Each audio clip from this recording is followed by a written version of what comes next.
Humberside Collegiate here in West Toronto Junction has produced generations of athletes and academics. Let's take a look at the history of this renowned Toronto school.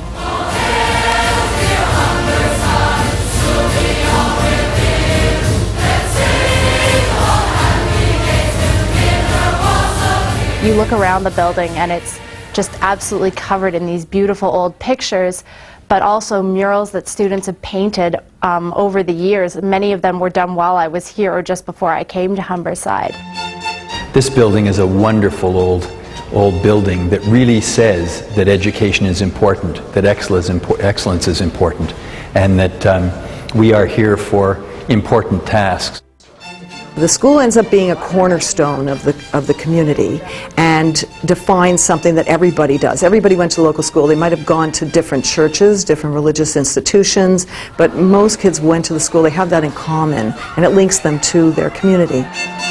Located north of High Park in Toronto's West End, Humberside Collegiate is both rich in history and architecture. It was first established in September 1892 in part of a nearby Presbyterian church. A brand new high school was constructed on Quebec Avenue, opening in 1895. Humberside was situated on a hill overlooking Humberside Avenue, straight on, and two little creeks ran on either side of it. Those creeks made their way down to Grenadier Pond. It would have been wonderful for a mansion, but better for a high school. The new school, known as the Toronto Junction High School, was located in a developing area with industry, railroads, and beautiful residential homes.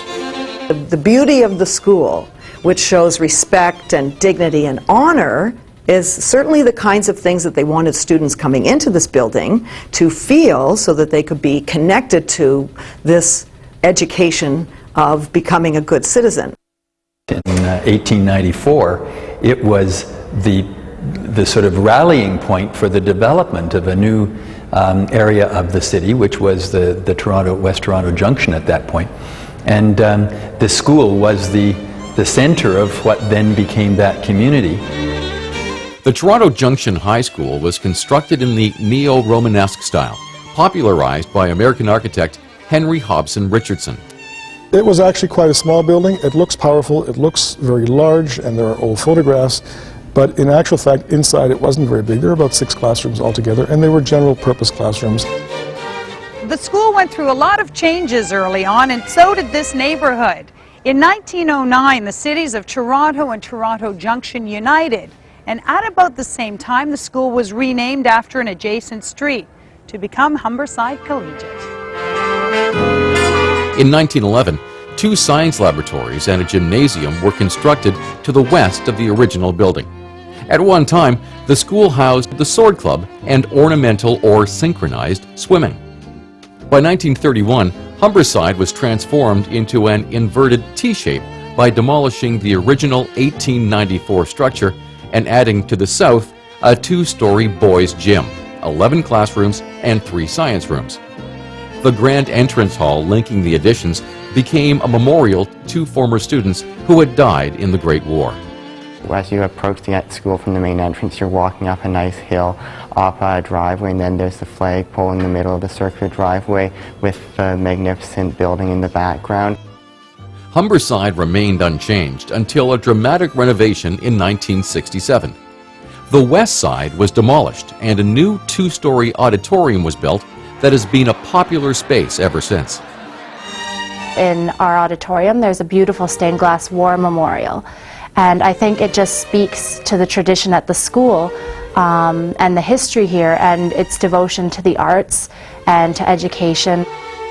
The new renovations took their toll on the Lismer mural, a set of 5 large panels designed by Group of 7 painter Arthur Lismer. In 1927, Humberside students, encouraged by art instructor and friend of Lismer, S.B. Hatch, hired the painter to produce 1 panel a year. The first 2 panels depict historical personalities from the Old World, including Samuel de Champlain and Jacques Cartier. The center panel is an allegory of civilization's greatest virtues and ideals. The 4th and 5th panels show the New World pioneers and settlers of Canada and Lismer's vision of the youth of the future. I used to sit in the old auditorium underneath the Lismer mural And that mural inspired my interest in history. I became a history and geography teacher and eventually got involved with the Historical Society. By the 1960s, the mural was essentially hidden away for the next 20 years. About 15 years, I just assumed that that big painting behind the drapes in the drama room was just something that students had done for a mural for the school. It was only later in the early 80s that a principal who actually knew about these things said to me, well, you know, we've got this group of 7 here at the school. And I said, no way, of course. And then he took me up like a blind person, finding the truth, and pointed out Lismer's signature on the bottom's mural. The problem of great art is that we often don't know what we're looking at. Not only is Humberside a long-standing landmark, but many of its students have gone on to accomplishments in the arts, athletics, and many other fields. It gives me a lot of pleasure to talk to the grandparents and the parents of students who attended here as Humberside Huskies themselves back in the 30s and the 40s and the 50s. And it really is a community school.